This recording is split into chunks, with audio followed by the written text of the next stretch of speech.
नमस्कार दोस्तों, स्वागत है आप सभी का। दोस्तों, अच्छे कर्म करने वालों को बुरा फल मिलता है और बुरे कर्म करने वालों को अच्छा फल क्यों मिलता है? अधिकांश लोगों के मन में आता है, आखिर भगवान साथ क्यों नहीं देते? हमारी प्रार्थना, हमारी विनती क्यों नहीं सुनते?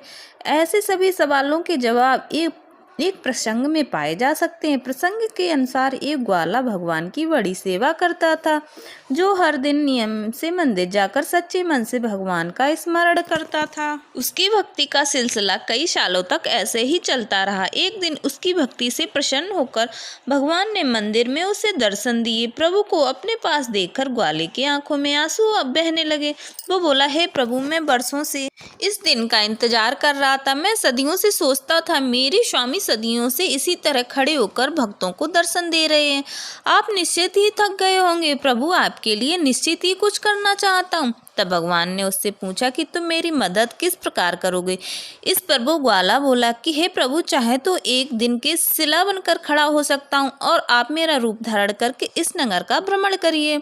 भगवान उस भक्त के भोलेपन से खुश थे। उन्होंने ग्वाले की प्रार्थना स्वीकार कर ली। भगवान ने उसे ग्वाले के सामने एक शर्त रखी। वे बोले कि पूरे दिन में तुम्हारे सामने कई लोग आएंगे और कई विनतियां करेंगे, लेकिन तुम उनकी प्रार्थनाएं सुन लेना, कुछ बोलना नहीं, कुछ करना मत। मैंने सभी के लिए पहले से ही नियत तय कर दी है। भगवान को ये बात सुनकर उस ग्वाले को बड़ा आश्चर्य हुआ। वो मन ही मन विचार करने लगा, इसका मतलब कि भगवान हमारी प्रार्थनाएं अनसुनी कर देते। अपने मन में हजारों सवालों के बावजूद वो शांत रहा और शर्त मानकर भगवान के स्थान पर शिला रूप में खड़ा हो गया।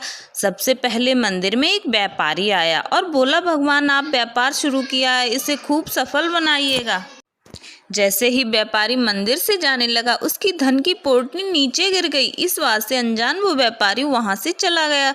शर्त के मुताबिक वो ग्वाला चुप ही रहा। इसके बाद एक गरीब आदमी आया और भगवान से बोला, हे प्रभु, मेरे घर में खाने के लिए कुछ नहीं है, कृपा कीजिए। तभी उसकी नज़र व्यापारी की गिरी धन की पोटली पर जाती है। वो भगवान का धन्यवाद करता और पोटली लेकर वहां से चला जाता है। तीसरा व्यक्ति मंदिर में एक नाविक आता है। वो कहता है कि मैं काम की तलाश में समुद्र पार करके उस ओर जाना चाह रहा हूँ। मेरी यात्रा में कोई अड़चन ना आए, मैं यात्रा कर रहा हूँ, उसमें कोई अड़चन ना आए, ऐसी कृपा कीजिए।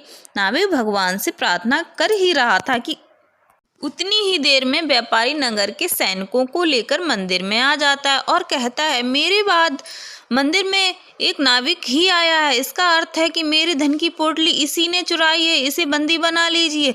उसे देखकर ग्वाला सोचता है, इसके साथ अन्याय नहीं होने दे सकता, और वो अपनी शर्त भूलकर बोल पड़ता है। वो बता देता है कि धन की पोटली नाविक के पास नहीं है, बल्कि गरीब मनुष्य के पास है।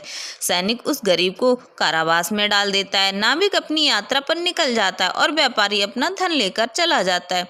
दिन ढलने पर भगवान पुनः मंदिर में पहुंचते हैं तो ग्वाला खुशी खुशी पूरा किस्सा उन्हें सुना देता है। ग्वाले की बात सुनकर भगवान कहते हैं, तुमने किसी का काम नहीं बनाया, बल्कि बिगाड़ ही दिया। वो व्यापारी गलत तरीकों से धन अर्जित करता है।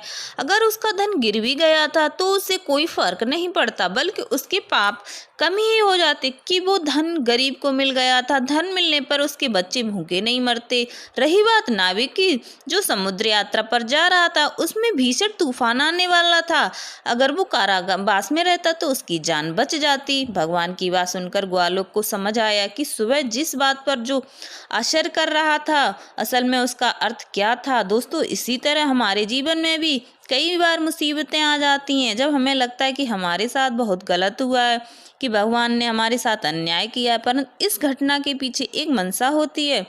हम इस बात से अनजान होते हैं। इसलिए जब भी आप पर कोई मुसीबत आए तो उदास होने की बजाय भगवान को याद करके भगवान पर अपना विश्वास बनाए रखें। आज के लिए बस इतना ही। राधे राधे।